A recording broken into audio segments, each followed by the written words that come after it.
Well, Don, we got some good news down here. We just reached over $2.5 million raised for the Jimmy Fund, and I'm lucky enough to be joined by Chris Letendre. Chris, can you tell us about your diagnosis from the beginning?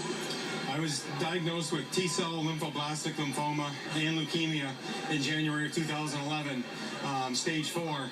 I went through intensive chemotherapy and got in remission about 9 months later.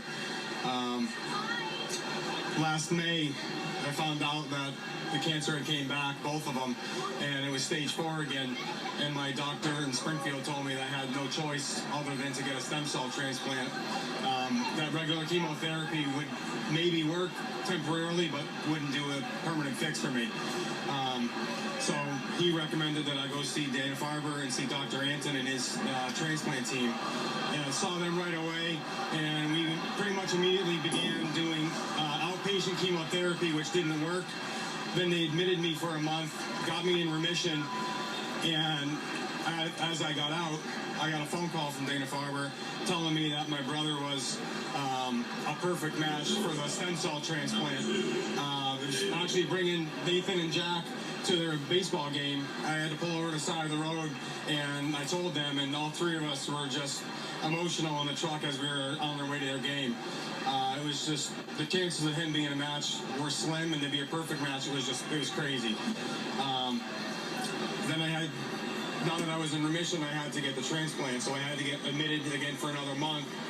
Got the transplant, and now I'm a little over 1 year post-transplant.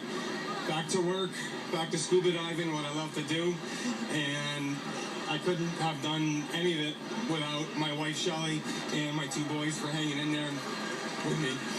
It's been a long road, but definitely worth all of it. For people at home, you know, very emotional story here that may be thinking, should I pick up the phone and donate? What's your message to them right now? Dana Farber and Brigham and Women's have just an amazing program, especially with cancer and stem cells. The research is always changing, and the funding is needed. And without people donating, we need research. We need research to advance and to help people like me. And in the future, maybe one of them have to go through what I went through, or other people, and save more lives. But you have to donate in order to do it. And I can tell you, these guys and my wife really appreciate all the money that's come in over the years through the Jimmy Fund, Dana Farber. Just a blessing. So fortunate to be here right now. Thank you so much for sharing your story. You guys have a pretty strong dad there. Don, back to you. Jay, thank you very much. As a